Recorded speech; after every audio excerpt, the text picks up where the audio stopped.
bonjour à vous tous, heureux de vous retrouver pour un mot pour aujourd'hui. Aujourd'hui, je voudrais justement laisser ce passage sur vos cœurs, c'est dans l'évangile de Luc, c'est au chapitre 24 et à partir du le verset 1er. Le premier jour de la semaine, elles se rendirent au sépulcre de grand matin, portant les aromates qu'elles avaient préparés. Elles trouvèrent que la pierre avait été roulée de devant le sépulcre, et étant entrées, elles ne trouvèrent pas le corps du Seigneur Jésus. Comme elles ne savaient que penser de cela, voici deux hommes leur apparurent en habits resplendissants. Saisies de frayeur, elles baissèrent le visage contre terre, mais ils leur dirent « Pourquoi cherchez-vous parmi les morts celui qui est vivant? Il n'est point ici, mais il est ressuscité. Souvenez-vous de quelle manière il vous a parlé lorsqu'il était encore en Galilée, et qu'il disait « Il faut que le Fils de l'homme soit livré entre les mains des pécheurs, qu'il soit crucifié et qu'il ressuscite le troisième jour. » Et elles se ressouvinrent des paroles de Jésus. Alléluia. Voyez-vous, chers amis, il est bon de se souvenir des paroles de Jésus. Ah, quelle parole extraordinaire que Jésus a pu nous laisser. Voyez ici, Christ est ressuscité. Ces deux femmes viennent au tombeau pour embaumer le corps de Jésus, et le texte nous dit que le tombeau est vide. Et il y a ici deux hommes, ce sont deux anges, n'est-ce pas, en habits resplendissants, et ils vont prononcer ces paroles qui vont, c'est sûr, certainement réjouir le cœur de ces deux femmes. Les paroles sont celles-ci. Pourquoi cherchez-vous parmi les morts celui qui est ressuscité? Souvenez-vous. Peut-être avaient-elles oublié, puisqu'elles se sont souvenues à nouveau des paroles de Jésus.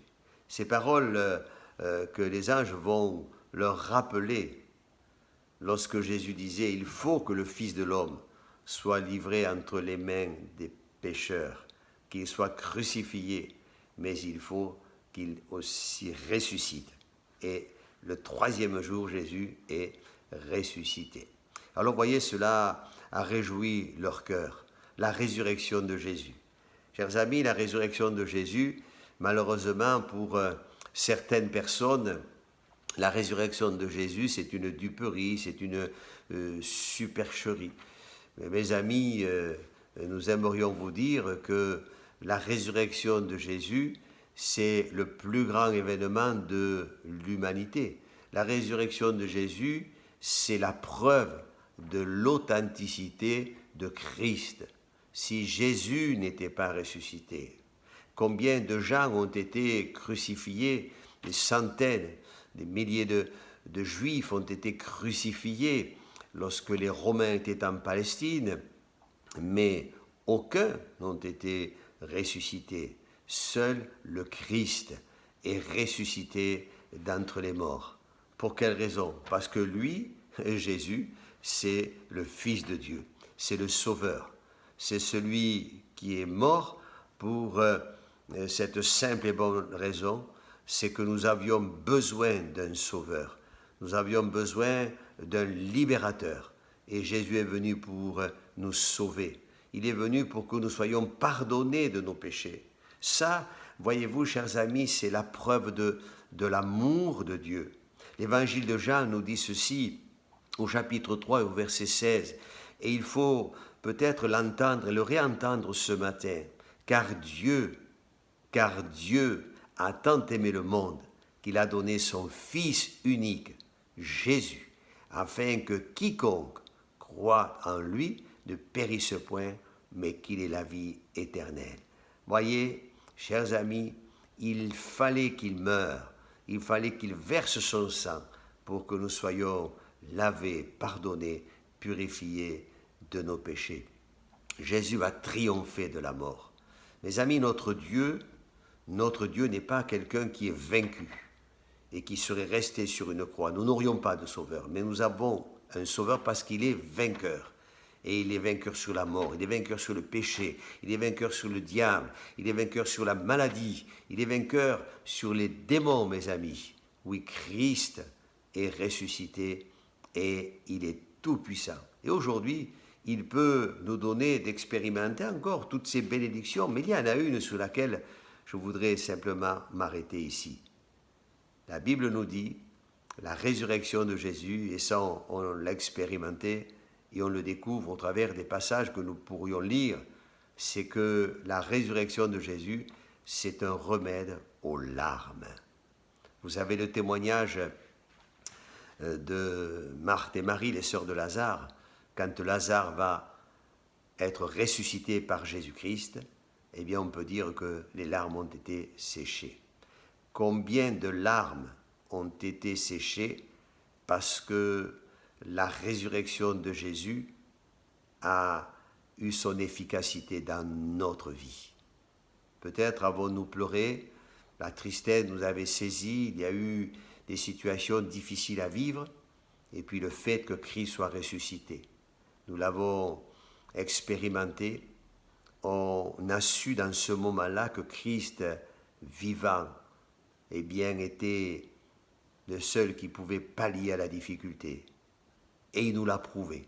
Alors les larmes ont été séchées.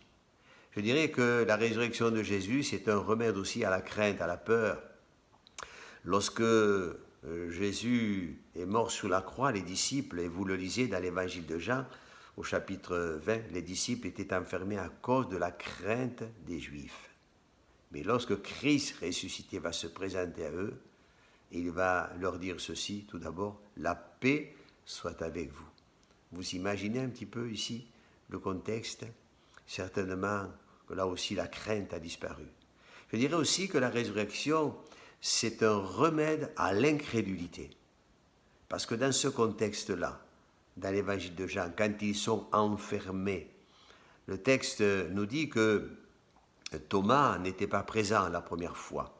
Et les disciples vont dire à Thomas, mais le Christ est ressuscité, et on l'a vu. Et Thomas dira, mais si je ne mets pas ma main dans son côté percé, si je ne vois pas la marque des clous, eh bien je ne le croirai pas. Et puis Thomas s'est trouvé à la réunion suivante, et là le Christ s'est présenté à nouveau. Et Thomas est tombé à genoux devant le Christ, et a pu dire, mon Seigneur et mon Dieu. Jésus a dit, regarde mes mains, regarde Thomas, regarde mon côté percé. Voyez mes amis, l'incrédulité a disparu. Et dans bien d'autres domaines. Oui, la résurrection de Jésus, nous pouvons dire que c'est un remède. Christ est vivant. Aujourd'hui, il vit au siècle des siècles. Il est assis à la droite de Dieu et il prie pour nous, chers amis, pour nous les chrétiens, mais pour vous aussi qui peut-être ne le connaissez pas. Faites cette expérience aujourd'hui.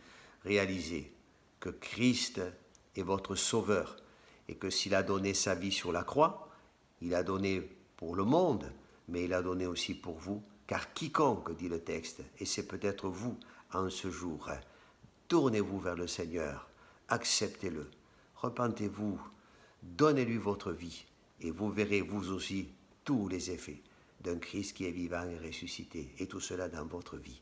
Alléluia. Que le Seigneur vous bénisse, et bonne journée à vous tous. Au revoir.